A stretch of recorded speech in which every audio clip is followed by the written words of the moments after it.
नमस्कार, मैं Satyendra Kumar Sharma, typing instructor, TCAB NI EPVD Dehradun से Hindi Braille shorthand dictation class में आपका स्वागत करता हूं। तो शुरू करते हैं। हिंदी डिक्टेशन गति 70 शब्द प्रति मिनट। भारत में बेकारी की समस्या। जनशक्ति के मामले में भारत एक धनी देश है। चीन के बाद इसी देश की जनशक्ति सर्वाधिक है, परंतु यह देश अपनी जनशक्ति का पूर्ण उपयोग कर पाने में असफल रहा है।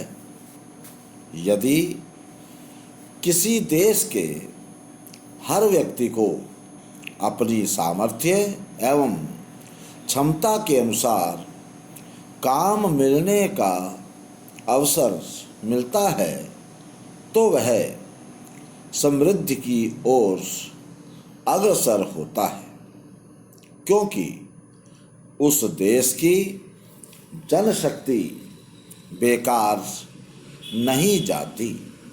लेकिन यदि कोई देश ऐसा नहीं कर पाता तो जितने व्यक्ति बेकार रहते हैं उतने व्यक्तियों का भार समाज के उन लोगों को ढोना पड़ता है जो काम में लगे हुए रहते हैं।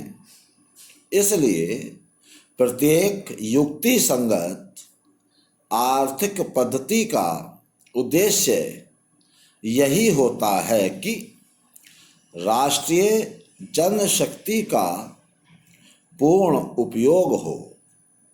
अल्पकाल की बेकारी या अति न्यून संख्या में बेकारी कोई विशेष समस्या नहीं होती, क्योंकि सामाजिक सुरक्षा उपायों द्वारा बेकार लोगों के जीवन यापन की व्यवस्था की जा सकती है। किंतु भारत में जहां एक ओर प्रति व्यक्ति आय बहुत कम है और दूसरी ओर बेकार व्यक्तियों की संख्या बहुत अधिक है, तो बेकारी भत्ता देकर समस्या को सुलझाने का प्रयत्न करना राष्ट्रीय अर्थव्यवस्था को खोखला कर देने के बराबर होगा। यह सर्वविदित है कि हमारे देश में स्वतंत्रता प्राप्ति के इतने वर्षों बाद भी गरीबों की संख्या अत्यधिक है। 20वीं सदी के अंत तक निर्धनता रेखा से नीचे की आबादी लगभग 26 करोड़ रही है। गरीबी तभी दूर हो सकती है जबकि जनशक्ति का, जो हमारी सबसे बड़ी शक्ति है, भरपूर उपयोग करने के तरीके खोजे जाए और उन्हें अमल में लाया जाए। यदि हमें अपने देश के युवक युवतियों में आत्मविश्वास बनाए रखना है, हर व्यक्ति को सम्मानपूर्ण जीवन व्यतीत करने का अवसर देना है एवं उसे निर्धनता के चंगुल से मुक्त करना है तथा देश को द्रुत आर्थिक विकास की ओर अग्रसर करना है, तो हमें एक ऐसी आर्थिक पद्धति का विकास करना ही होगा जो इस देश के हर समर्थ व्यक्ति को रोजगार प्रदान कर सकने में सक्षम हो।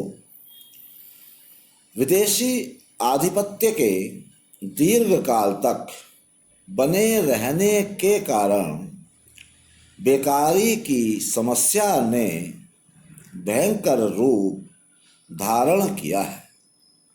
अंग्रेज व्यापारियों को प्रश्रय प्रदान करने के लिए ब्रिटिश सरकार की नीति इस देश के घरेलू उद्योग धंधों को चौपट कर देने की रही है।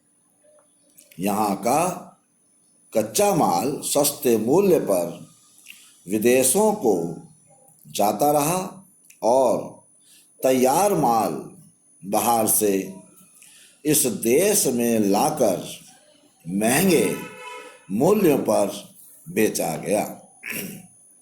यूरोप के देश जब औद्योगिकरण के कारण आर्थिक समृद्धि की ओर बढ़ रहे थे तो इस देश में विदेशी शासन छोटे मोटे कुटीर उद्योगों को भी नष्ट करने में संलग्न था। तो आज के लिए बस इतना ही। धन्यवाद।